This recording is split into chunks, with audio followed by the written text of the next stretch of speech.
All right, so this is neither a defending the EU video or attacking the Disney Canon video. Instead, it's sort of a general observation about what I think that makes the EU so unique. And it might be something that as I've tried to charitably sort of really understand where the Disney Canon side's coming from, I think it might be something that is particularly hard for folks who just follow the Disney Canon side to understand. In fact, I've noticed it's even, I think, difficult for EU folks to articulate the following. And one of the things I think we on the EU side have said for a long time, and we're absolutely right to do so, is that the EU is so unprecedented, it's so unique in the way that over 37 plus years, it told this connected, constantly evolving dynamic story that all sort of fit together, that all added up. This is not only unprecedented in pop cultural history, it's the thing that made it extra special. It's the thing that made Star Wars that much more unique. I mean, unlike, say, Star Trek or Doctor Who, or really, pick your sci-fi or fantasy franchise, everything you picked up from the EU in some way fit together. Now, again, I think a lot of folks on the Disney Canon side would want to make arguments about everything from, hierarchies of canon. Did everything really sort of add up? Was it all on the same tier? Were there major contradictions? I think we should put those aside because, frankly, I think if they don't believe us now, they're not going to believe that, yes, indeed, there is a sense in which you can practically use the words canon and continuity interchangeably, that over the 37 plus years, there are no major substantive contradictions. It all fit together, and it fit together by design. Lucasfilm cared about it. Lucas cared about the EU. It's true. But let's put that aside for a second, because I think, frankly, those of us on the EU side have made almost too much of that when trying to explain to folks on the Disney Canon side, or just people across the board were trying to get interested in the EU and interested in Star Wars. I think we've put too much into this. I think we've misunderstood what is so unique about that very unique fact. I mentioned Star Trek and Doctor Who. Let's compare Star Wars, particularly pre-2014, pre-Disney Star Wars, to just those franchises. If you're a Doctor Who fan or a Star Trek fan, and I'm a fan of both of those in addition to Star Wars, and I want to delve a little bit into those. Maybe say I want to take a little bit of a break from Star Wars for a couple of weeks, and I want to dive up, get caught back up on Star Trek, or I want to nostalgically sort of watch some old Doctor Who episodes. There are 50 plus years of both of those franchises available in audio and video, such that I can just, as a fan, passively sit and just let those videos and audio sort of wash over me, right? I could just go to YouTube and I could type in Doctor Who classics. I could type in Doctor Who Tom Baker, Doctor Who whatever. I could type in the Sixth Doctor, and I could literally be sitting there for weeks watching nothing but clips that people have curated about Doctor Who. I could do the same thing with Star Trek.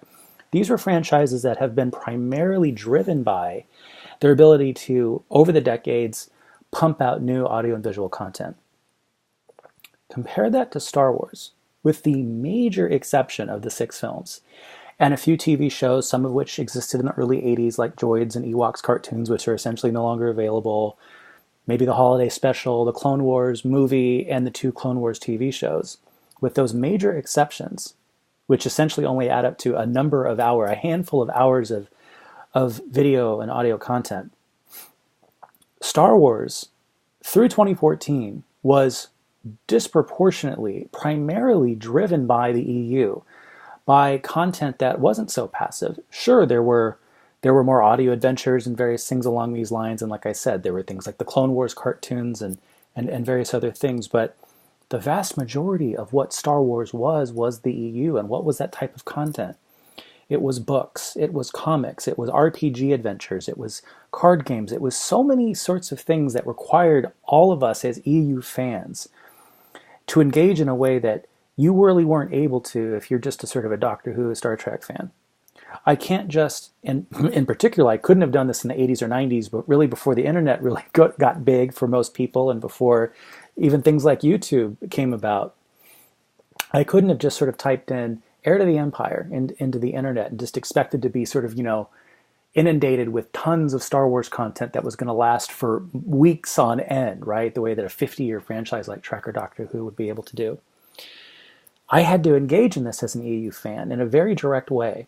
Now, I don't want to imply any sort of value judgment here. What I'm not saying is that, therefore, Trek, Doctor Who, anything else is is somehow less interesting or less meaningful or less valuable simply because there's more opportunities for sort of like passive fandom, just again, let the audio and visual sort of wash over you. I guess what I am saying though is that when a Disney Canon fan or someone who doesn't entirely understand sort of the particular divide between the EU and post 2014 Star Wars says things like, well, did the EU really matter? Did Lucas really care about it? I think they fundamentally misunderstand the relationship between these things. It's not a question of whether or not the folks at the top, the Lucasfilms and the George Lucases, cared about the EU, which again, let's put that aside because of course they did. It's not worth having that argument again. What I think the question misunderstands is, again, the relationship between these various sorts of things. It's not that the guys up top cared about this or didn't care about it. It's that proportionately, relative to the main franchise, the EU was so exceptionally primary compared to the way that, like, say, Doctor Who tie-in books or Star Trek Audio Adventures or something ties into those franchises. It is not an unfair or overly bold thing to say that the EU really was Star Wars. Disney would not have been in the position in 2014 to buy something called franchise, or to buy a franchise called Star Wars for the billions of dollars it bought it for, if the EU had not been there keeping Star Wars alive. I mean, if it wasn't for the EU, there wouldn't have been the prequels. If it wasn't for the prequels, there wouldn't have been more EU. If it wasn't for the EU, by 2014, there wouldn't be something for Disney to buy and then to jettison. Post-2014 Disney, again, this is not a value judgment. It's more of an observation about sort of where we are in the world, in our culture, in our society with digital technology and platforms.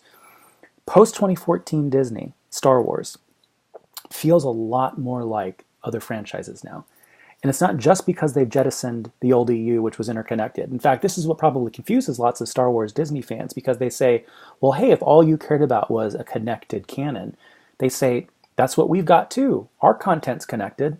Again, it's to misunderstand, I think, why that connection was so neat. It wasn't even just that the EU had done it first and done it biggest. It was unprecedented. No, it's that the EU was Star Wars. Disney Canon Star Wars now, on the other hand, is giving us a movie a year for the foreseeable future. It's giving us cartoon shows. It's giving us audio adventures.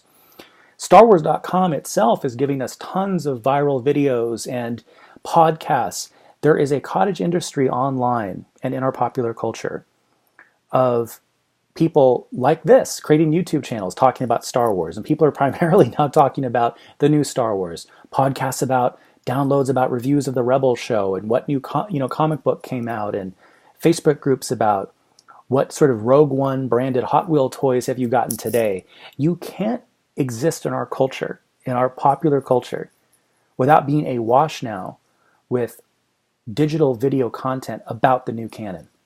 That is not the position that the EU was in. And frankly, I mean, I'm almost a little jealous of folks who just follow the Disney canon side now, because boy, every waking hour is an opportunity to be bombarded with Star Wars. Everybody knows about Star Wars now. This was not always the case. It was the EU that desperately tried to keep this franchise alive, and successfully. Again, proof of it being, by 2014, Star Wars was a franchise worth many billions of dollars, which Disney decided to pay. But this is, I think, the thing that fundamentally, I think the two sides, and I don't think that we should view ourselves as two different sides of some battle or something. I am perfectly happy for people to love the EU and love the Disney canon. I'm perfectly happy for people to just want to follow the Disney canon. But I think that we need to sort of at least recognize what, just sociologically, what in reality actually really divides these things. And I think ultimately doing so can, I think, make EU fans appreciate even more what it is we have in our canon that ran from 1976 to 2014, with unfortunately a couple of new Old Republic stories here and there and some Fantasy Flight content sprinkled post-2014. I think it's also what's going to help Disney canon fans finally, I think, understand what it is that just fundamentally, viscerally sort of got us so upset in the first place about the decanonization. And moreover, not just the decanonization, but the inability to allow the EU content to sort of continue along an alternate path going forward. It's not that we lost some media tie-in stories. It's not that it's not that we're just bitter about, having bought some of the stuff and now we've got to follow a new set of characters. It's fundamentally that our EU was the thing that kept Star Wars alive. Again, the EU essentially is Star Wars. And I feel like nowadays, the relationship's different. Nowadays, I just feel like, again, we live in a popular culture in which everyone, whether you're a sci-fi fantasy fan or not, every person from, little kids to 90-year-olds know about Star Wars. You can't help but be bombarded by it. And I don't know. It's just a totally different experience. And I think it's that different experience, I think, that an EU fan has than a Disney Canon fan has. That's the thing that I think sociologically is always sort of like keeping us at odds with one another. And I think if we just recognize it, I think we can get past it and finally then work together towards really what believe it or not, are common goals. The Disney Canon fans say, EU fans, how can you be upset about the new Star Wars movies, the new Star Wars books, the new Star Wars comics? From their point of view, more Star Wars is good. I think we can finally recognize the things that distinguish us in reality and come together to say, yes, if more Star Wars is good, then continue to have your Disney Canon and help us allow the EU to continue along its own path. Because at the end of the day, that's what's going to create more Star Wars for everyone. Okay, those are just some thoughts, just some off-the-cuff thoughts. Curious what you guys think about that.